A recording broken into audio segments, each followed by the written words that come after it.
So welcome back. आप सभी का बहुत बहुत स्वागत है। और आज की इस वीडियो में हम बात करेंगे ऊर्जा बैंड के आधार पर ठोसों का वर्गीकरण, जिसमें हमने पहले से समझ रखा है कि इसमें आपके दो प्रकार के जो आपके होते हैं, दो प्रकार के बैंड जो बनते हैं, चालन बैंड बनता है, संयोजी बैंड बनता है। ये कैसे बनता है प्रीवियस वीडियो में मैंने समझाया है। और एक बात मैं कहना चाहूँगा, अगर आप कहीं पर भी पढ़ रहे हैं अच्छी बात है, पढ़िए, बिल्कुल मन लगा के पढ़िए और तन मन धन समर्पित कर दीजिए अब, क्योंकि अब है बोर्ड एग्ज़ाम की बारी। जनवरी में आपके प्रैक्टिकल्स हो जाएंगे, उसके बाद फरवरी में आपका बोर्ड एग्ज़ाम है। तो इसलिए पूर्णतः मन लगा करके अच्छे से पढ़ाई करिए। इसी 1-1.5 महीने में जो खेल होना होगा हो जाएगा, और इसी 1-1.5 महीने में कोई टॉपर भी बन जाएगा, और इसी 1-1.5 महीने में कोई लूज़र भी हो जाएगा। एकदम सीधी बात मैं आपसे कह रहा हूँ। इसलिए ध्यान से पढ़िए, जहाँ भी पढ़िए मन लगा के पढ़िए। कोई अब इस समय आप अपने मन में किसी प्रकार की कोई ऐसी बात मत लाइए कि कल पढ़ लेंगे कल पढ़ लेंगे, नहीं, अभी का अभी तुरंत ख़त्म कर दीजिए। टॉपिक में क्या है, ऊर्जा बैंड के आधार पर। और वीडियो को देख लीजिए, आप ही लोग के लिए बनाया गया है। मैं अपने लिए थोड़ा रिवीजन कर रहा हूँ और आपके लिए एक छोटा सा प्रयास कर रहा हूँ कि आप सभी तक मेरी बात पहुँच जाए। ऊर्जा बैंड के आधार पर अगर हम ठोसों का वर्गीकरण करेंगे तो हमने इसमें दो प्रकार के बैंड पढ़ रखे थे, एक था चालन बैंड और एक था संयोजी बैंड। और इसके बीच का जो गैप होता है उसे हम बोलते हैं वर्जित बैंड या वर्जित ऊर्जा अंतराल। ठीक है।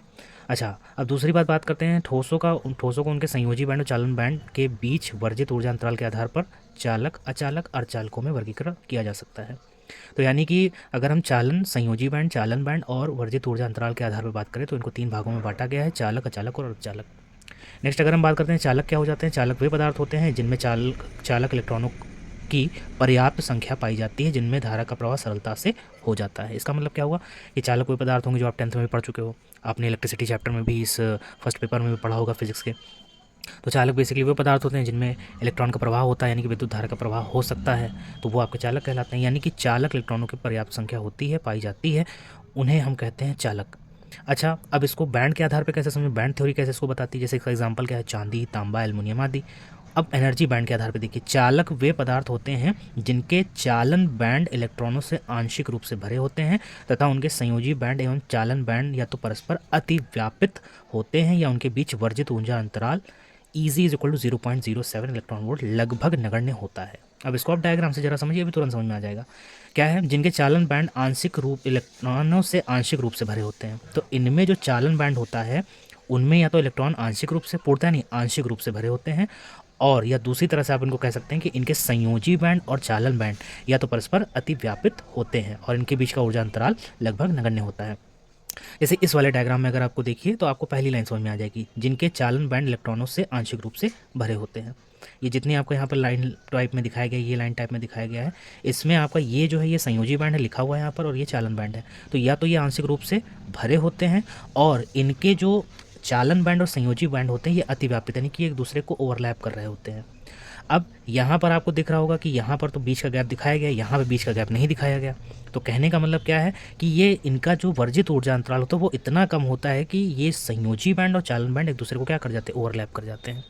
इसीलिए यहाँ पर इस चीज़ को बताया गया है कि इनका जो चालन बैंड होगा वो इलेक्ट्रॉनों से आंशिक रूप से भरा होता है, और संयोजी बैंड और चालन बैंड परस्पर अतिव्यापित होते हैं, और इनमें जो बैंड गैप वर्जित ऊर्जा अंतराल होता है बहुत ही ज़्यादा कम होता है। इसीलिए यहाँ पर ये आपने देखा होगा, तो ये संयोजी बैंड और चालन बैंड परस्पर एक दूसरे पे अतिव्याप्त है।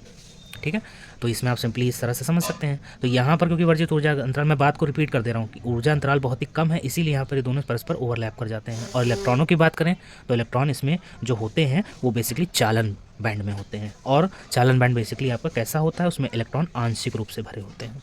ठीक है, नेक्स्ट बात करते हैं अचालक की। अचालक क्या होते हैं, वे पदार्थ होते हैं जिनमें चालक इलेक्ट्रॉन लगभग नगण्य पाए जाते हैं, अतः इनमें धारा का प्रवाह नहीं होता। इंसुलेटर के बारे में आपने बहुत हाई स्कूल से पढ़ रखा होगा, और इलेक्ट्रिसिटी चैप्टर जो आपका फर्स्ट पेपर में उसमें भी पढ़ा होगा कि बेसिकली इंसुलेटर वो हैं जिनमें इलेक्ट्रिसिटी का कंडक्शन नहीं होता है, यानी कि इनमें जो आपके कंडक्शन इलेक्ट्रॉन होते हैं उनकी संख्या लगभग नगण्य ना के बराबर होती है, अतः इनमें धारा का प्रवाह नहीं होता है। लकड़ी हो गया, एबोनाइट हो गया, कांच हो गया, ये सभी आपके एग्जाम्पल हैं किसके, इंसुलेटर के। बैंड थ्योरी कैसे इसको समझाती है, बैंड थ्योरी कहती है कि अचालक वे पदार्थ होते हैं जिनमें संयोजी बैंड पूर्णतः भरे हुए होते हैं तथा चालन बैंड पूर्णतः रिक्त होते हैं।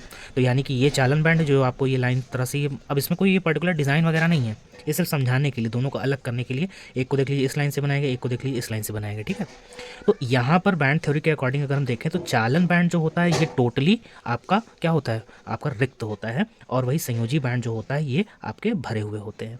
अब चालन बैंड में जब कोई इलेक्ट्रॉन होगा ही नहीं तो यहाँ पर आप चाहे जितनी लकड़ी में विद्युत ऊर्जा लगाते चले जो उसमें इलेक्ट्रिसिटी बहेगी ही नहीं, प्रवाहित ही नहीं होगी। तो इलेक्ट्रिक करंट का जब उसमें फ्लो होगा ही नहीं, इसका मतलब उसका जो कंडक्शन बैंड है वो क्या है, खाली है, और जो वैलेंस बैंड है वो भरा हुआ है।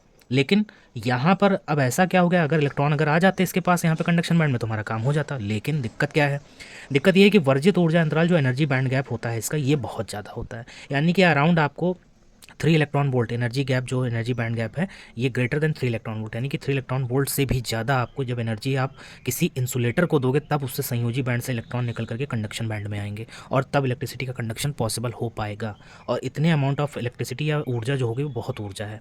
तो यहाँ पर क्या हो जाएगा, संयोजी बैंड पूर्णतः भरे हुए तथा चालन बैंड पूर्णतः रिक्त होते हैं ये आपका, और उनके बीच का वर्जित ऊर्जा अंतराल बहुत अधिक, ये देखिए 3 इलेक्ट्रॉन वोल्ट से भी ज़्यादा होता है। नेक्स्ट अगर हम बात करें, नेक्स्ट आपका है अर्धचालक। अर्धचालक में अगर हम बात करें तो क्या लिखा हुआ है, अर्धचालक में आप देख पा रहे होंगे कि वे पदार्थ होते हैं अर्धचालक, बस का कंडक्टर, सेमी कंडक्टर, ये मत समझिएगा। अर्धचालक का मतलब क्या होता है, जिनमें आधी प्रॉपर्टी कंडक्टर की और आधी प्रॉपर्टी इंसुलेटर की होती है, लेकिन ये सर्टेन रूम टेम्परेचर पे होता है। रूम टेम्परेचर पे ये आपके सेमी कंडक्टर बन जाते हैं, रूम टेम्परेचर पे ये कंडक्टर की तरह बिहेव करने लगते हैं जो बेसिकली सेमी कंडक्टर होते हैं। और 0 केल्विन टेम्परेचर यानी कि -273.15 डिग्री सेल्सियस पे ये आपके इंसुलेटर बन जाते हैं। तो अभी इसको आपको हम विधिवत समझाते हैं। अर्धचालक वे पदार्थ हैं जिनकी चालकता चालकों से कम, देख लो साफ साफ लिखा हुआ है, कंडक्टर से इनकी कंडक्टिविटी कम होती है, और अगर इंसुलेटर से कंडक्टिविटी इनकी क्या होती है, ज़्यादा होती है। Germanium, silicon, carbon. अब इसमें देखिए 3 एग्जांपल हैं, जर्मेनियम, सिलिकॉन, कार्बन, लेकिन आप देखोगे ये देखोगे कि सेमीकंडक्टर के लिए सिलिकॉन का यूज़ ज़्यादा किया जाता है, और इसका मैं भी प्रमाण भी देता हूँ कैसे। जैसे अगर इसमें बात करें सेमीकंडक्टर में अगर बात करें तो कंडक्टिविटी जो कंडक्टर से होती है कम होती है, और आपके इंसुलेटर से ज़्यादा होती है। एनर्जी बैंड इसको कैसे बताता है, सेमीकंडक्टर वे सब्सटेंस होते हैं जिनके 0 केल्विन ताप पर, 0 केल्विन पर संयोजी बैंड पूर्ण भरे होते हैं तथा चालन बैंड पूर्णतः रिक्त होते हैं। यानी कि 0 केल्विन टेम्परेचर की अगर बात की जाए तो सेमीकंडक्टर वे बेसिकली होते हैं जिनके आपके वैलेंस बैंड फुल्ली फिल्ड होते हैं ये, और जो कंडक्शन बैंड होते हैं ये आपके टोटली एम्प्टी होते हैं, खाली होते हैं। परंतु चालन बैंड एवं संयोजी बैंड के बीच वर्जित ऊर्जा अंतराल क्या हो जाएगा, बहुत कम होता है, लगभग 1 इलेक्ट्रॉन वोल्ट होता है। जैसे उदाहरण के लिए सिलिकॉन के लिए 1.17 इलेक्ट्रॉन वोल्ट और जर्मेनियम के लिए 0.74 इलेक्ट्रॉन वोल्ट। अच्छा, अब इस पूरे को समझ लीजिए। अगर हम सेमीकंडक्टर की बात करेंगे तो 0 केल्विन टेम्परेचर पर सारे इनके जितने इलेक्ट्रॉन होंगे वो कहाँ पर होंगे, ये सारे संयोजी बैंड में होंगे, और इनका जो चालन बैंड होगा वो पूर्णतया 0 केल्विन टेम्परेचर यानी कि -273.15 डिग्री सेल्सियस पे ये पूर्णतया खाली होगा। अब यहाँ पर सेमीकंडक्टर यानी कि ये कंडक्टर की तरह व्यवहार कब करते हैं, बस इनका एनर्जी गैप, बैंड गैप देखिए कितना, लगभग 1 इलेक्ट्रॉन वोल्ट है। यानी कि अगर संयोजी बैंड में जो इलेक्ट्रॉन है उनको लगभग 1 इलेक्ट्रॉन वोल्ट की एनर्जी अगर दे दी जाए वो तुरंत कंडक्शन बैंड में आ जाएंगे, और इनमें कंडक्शन, इलेक्ट्रिसिटी का कंडक्शन आसानी से हो सकेगा। ठीक है। अच्छा, नेक्स्ट अगर हम उदाहरण के लिए बात करते हैं सिलिकॉन में बात करें तो सिलिकॉन में ये आपका होता है इतना 1.17 इलेक्ट्रॉन वोल्ट। कभी कभी ये एक नंबर के क्वेश्चन में पूछ लिया जाता है, ठीक है, 0 केल्विन ताप से और 0 केल्विन ताप के आधार पर, या आपका एनर्जी गैप की वैल्यू कितनी होती है सिलिकॉन और जर्मेनियम के लिए पूछा जाता है। ठीक है। अब इसको मैंने अभी बताया था, परम शून्य ताप क्या होता है, 0 केल्विन का मतलब -273.15 जब लोवेस्ट पॉसिबल टेम्परेचर ये। इस पर अर्धचालकों का चालन बैंड पूर्णतया रिक्त होता है। अभी मैंने बताया था कि कंडक्शन बैंड पूर्णतया क्या खाली होता है। परम शून्य ताप पर अर्धचालक अचालक की भांति, मैंने क्या कहा था कि एक टेम्परेचर की वैल्यू पर ये आपके बन जाते हैं इंसुलेटर। तो ये अभी बेसिकली आपका जो एब्सोल्यूट 0 टेम्परेचर होता है ये उस पर इंसुलेटर हो जाते हैं। लेकिन जैसे ही आप एब्सोल्यूट 0 टेम्परेचर से इनका टेम्परेचर बढ़ाना शुरू करोगे और आप इनको रूम टेम्परेचर तक, लगभग रूम टेम्परेचर जो माना गया है अकॉर्डिंग टू गूगल ये 20 डिग्री सेल्सियस और ये आपका 68 डिग्री फ़ारेनहाइट लगभग इतना माना गया है। ठीक है।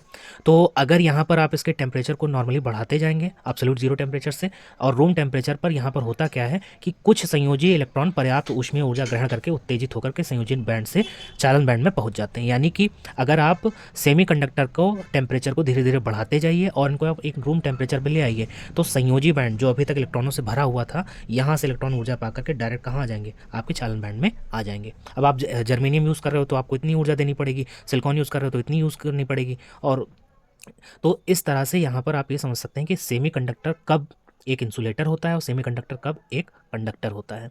तो यहाँ पर जैसे ही ये संयोजी बैंड से चालन बैंड में पहुँच जाते हैं वैद्युत चालन हेतु स्वतंत्र होते हैं। इस प्रकार कमरे के ताप पर भी अर्धचालकों में चालकता होती है। ताप बढ़ने पर इनकी चालकता बढ़ जाती है और किसी ताप T डिग्री केल्विन पर ऊष्मीय ऊर्जा से उत्तेजित इलेक्ट्रॉनों की संख्या, ये आपका एक इक्वेशन है जनरली, बस ये ध्यान रखिएगा कि अगर आप टेम्परेचर इसका बढ़ाते चले जाएंगे तो सेमीकंडक्टर की कंडक्टिविटी और ज़्यादा हो जाती है। और ये इस रिलेशन के आधार पर आपको बताया गया है कि अगर यहाँ पे T टेम्परेचर के कांस्टेंट है, ये आपका बैंड गैप एनर्जी वैल्यू है, n इलेक्ट्रॉनों की संख्या है, तो ये इस रिलेशन के बेसिस पे अगर T केल्विन पे अगर बात की जाए तो जितने भी ज़्यादा आप जितना टेम्परेचर यहाँ बढ़ाते चले जाएंगे उतना ही ज़्यादा number of electrons, conduction electron की संख्या बढ़ती जाएगी इस रिलेशन के बेसिस पे। ये आपका था एनर्जी बैंड के आधार पर कंडक्टर, इंसुलेटर और सेमीकंडक्टर। इसके बाद हम बात करेंगे नेक्स्ट टॉपिक जो होगा अर्धचालकों का वर्गीकरण, वो अगले वीडियो में।